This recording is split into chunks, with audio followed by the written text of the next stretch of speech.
Welcome back to my limited series on finding my way through life with balance, purpose, and positivity. So last week we talked about just this journey of pregnancy, and now I'm 40 weeks. So we're getting into the category where it feels like I'm now on somebody else's watch, aka the medical system. Once you pass that 40 weeks, they get into a lot of intensities, I guess. They set you up for induction beforehand. So we'll see what happens. Anyways, I'm just hoping and praying that this little baby will come out before we get to that point. And I realized that because of my last experience with induction, I actually had to let go of the story of, worrying about ending up in the hospital to be induced. So yesterday I actually did a meditation just to let go of the past and let go of these feelings of worry and concern that come with being overdue. If everything's healthy and everything's progressing fine, then I don't feel like we should jump there, but I'm not a doctor or a midwife. However, I do feel like my body isn't showing any signs that I need to be concerned about at this stage. But either way, we're going through it. We're going through the process. I'll do what I can. I have no control over this, and honestly, birthing and pregnancy is really a process of surrendering all your control over to this tiny human in your body that you're going to get to know soon enough. You can take your prenatals, you can exercise, you can do all that sort of stuff. Whatever is in your control is in your control. But in terms of timing, that is certainly not in your control. That's where I'm at currently when it comes to pregnancy. But today, I really wanted to focus on some of the really amazing aspects of having a partner during pregnancy. And I'm married. I've been married for a little over a year now. We've been together for about 7 years. And we moved in after 4 months of being together. And even then, we weren't even really saying like we were together at that point. Our relationship just progressed really naturally, and that's my partner Sheldon. You'll see a picture of him somewhere in this corner. I'll put it up. I want to talk more about the relationship that you have with your partner during pregnancy, as these first few topics that I'm going to cover in this limited series will be regarding pregnancy because it's my right now. But for now, let's focus on my partner, my husband, how my partner supports me during pregnancy. He's really good at checking in just to see how I'm doing. He's also really good at just making sure I have the equipment I need to support labor and to support birth. So he remembers from the first pregnancy and the first labor, we used the peanut ball that really helped things start moving, and he got that, and he brought the birthing ball that we have. He's really, really supportive of me going to the gym and staying active, and also just like resting as much as possible as well. So it's funny because like he doesn't judge me as harshly as I judge myself. I feel like I'm sleeping too much, but he's just like, well, if you gotta sleep, you gotta sleep. It was also very helpful in preparing the rooms for our daughter, because we had to move her out of our room into her own room, and then also preparing our room so that the midwives could be there. Our son can stay there. So obviously I'm not doing heavy lifting, even though I'd want to help. But he kind of just took that on, and it was a surprise. I came home and there's this brand new room, both on my daughter's side and then also in our bedroom. So that was really nice. So sometimes he just is more proactive just to get things done that he knows we have to do. And I really appreciate that.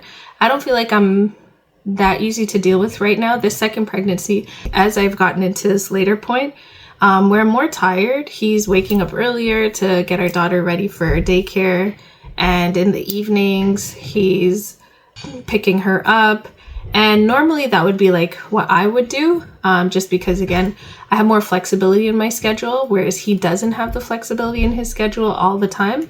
And I'm still able to do it here and there, but it's kind of like he just took it on and he's moved forward with that. And I feel like he cleans the dishes more. Like he's really maintaining that area. I'm like, wow, is this what it takes? When it comes to communication, we've always been really good at that. And the most recent thing that came up is just giving him the space to try new things. And that's fair. Because I feel like right now I'm very quick to just say, no, this is how we're going to do things. And so he brought it up to my attention that that's not cool. It was a conversation. It was a very casual conversation that we had. It was very, I wouldn't say it was transformative, but it was certainly enlightening so that I'm more aware of like how I'm not giving space for people to try things, specifically him, my partner. In general, through our whole relationship, he's always supported me financially.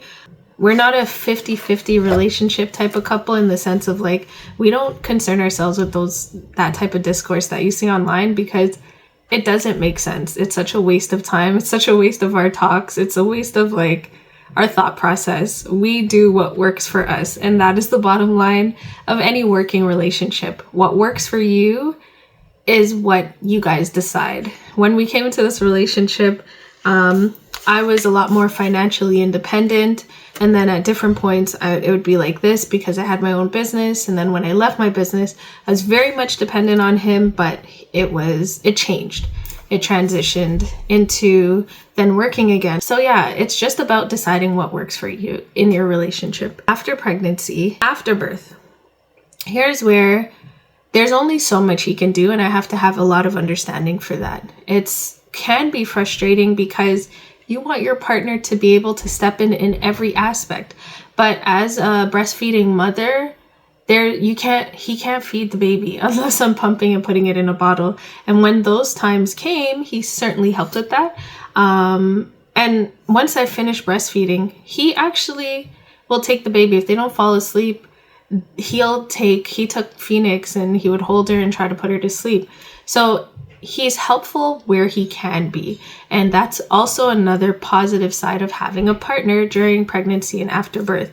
Where you need support, they will step in. Where they can't support, they'll at least check in on you, or they'll be there for you. That's one of the highlights of having a partner throughout pregnancy and delivery. I also encouraged him to talk to his friends who are fathers so that any issues that he might be navigating that he doesn't feel like he wants to burden me with because I'm going through this big transition of becoming a mother. I encouraged him to speak to friends and just talk to them about this process so that he understands maybe his feelings are valid. And also it's important that he has a support system for himself where I can no longer be the strongest support system for him.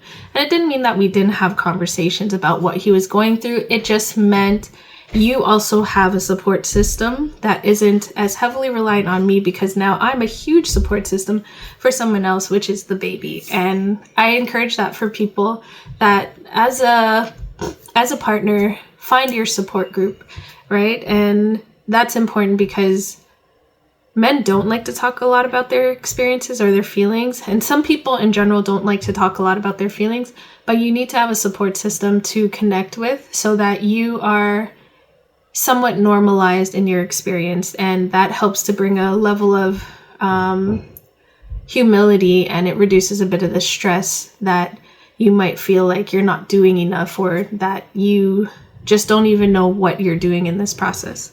So after birth, there wasn't too much except the continued support that I got during pregnancy and the taking the baby where he could and just playing with her. And we'll see with Stone, I'm sure it won't be any different, where he's just going to jump in and like do what he can to make sure that our baby is happy and living great. And open the door. Well, I'm going to have to continue recording at another point, and I will go into our relationship in general. Thanks for watching.